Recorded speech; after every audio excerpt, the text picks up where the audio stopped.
Kwingineko ni kwamba mwanapatholojia mkuu wa serikali Johansen Oduor amethibitisha kwamba fursa ya kuponea kifo ya marehemu mbunge wa Kasipul Charles Ong'ondo Were mnamo siku ya Jumatano iliyopita ilikuwa finyu. Mtazamaji, hii ni baada ya uchunguzi wa maiti uliofanywa na mwanapatholojia huyo kufichua kwamba alipigwa risasi mara 5 huku risasi hizo zikisalia mwilini na kuathiri viungo muhimu. Na kama anavyoripoti Abdiaziz Hashim, washukiwa 4 wanaoaminika kuhusika katika mauaji hayo watasalia korokoroni kwa siku 30 zijazo, huku maafisa upelelezi wa jinai wakiendelea kuwasaka wahusika zaidi wanaoaminika kuhusika. Familia, marafiki na wabunge walikongamana katika chumba cha kuhifadhi maiti cha Lee jijini Nairobi, ambako mwili wa marehemu mbunge wa Kasipul Charles Ong'ondo Were umehifadhiwa.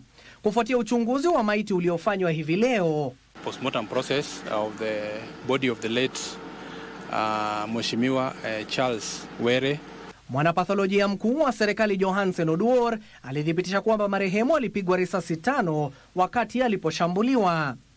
There were 2 entry gunshot wounds on the left forearm, with 1 bullet lodged in the same forearm.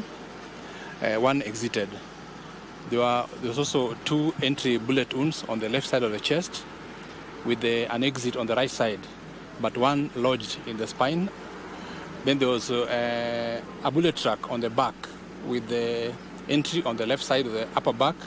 Huku viungo vyake muhimu vikijeruhiwa vibaya, mbunge huyo alivuja damu kwa wingi kabla ya kufikishwa katika hospitali ya Nairobi ambako alisemekana kufariki.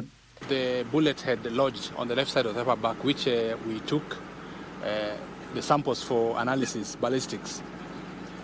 Further to that, we found that there were multiple internal injuries in the vital organs. We saw that the bullet tracked through the heart, the lungs, the liver, and the aorta, meaning that the late Mheshimiwa could not survive the injuries caused by the gunshot. No, other than the injuries caused by the bullets, we didn't see any other injury at all. Anajiri huku washukiwa 4 ambao sasa wametambuliwa kuwa William Imoli, Juma Ali Haikai, Douglas Washiri Wambugu na David Kagame wanaoaminika kuhusikana na mauaji hayo wakifikishwa katika mahakama kwenye uwanja wa ndege wa kimataifa wa JKIA.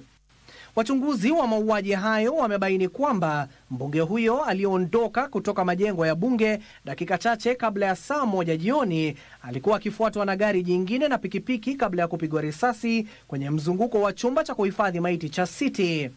Uchunguzi wa kina wa maafisa kutoka idara ya upelelezi wa jinai DCI, ambao ulijumuisha mtandao wa simu za rununu na ushahidi wa awali wa walioshuhudia ambao ulithibitishwa kwa picha zilizonaswa na kamera za CCTV zilizotundikwa eneo la tukio. 4 hao walikamatwa saa 8 usiku wa Jumapili.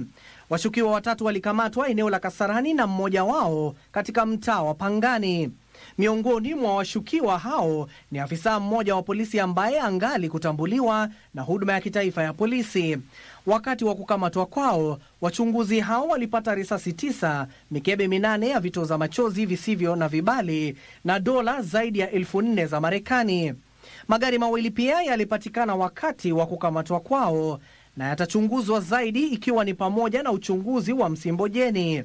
4 hao watasalia korokoroni kwa mwezi mmoja, huku kesi dhidi yao ikitajwa mnamo Juni 5. These perpetrators will be who have already been arrested, some of them, they will face justice, and it will also bring closure to the fact that these criminals decided to do this thing. And we request that everyone should carry themselves with a lot of decorum so that peace can be maintained. Mbunge huyo anatarajiwa kuzikwa nyumbani kwake tarehe 9 mwezi huu. Abdiaziz Hashim, Darubini.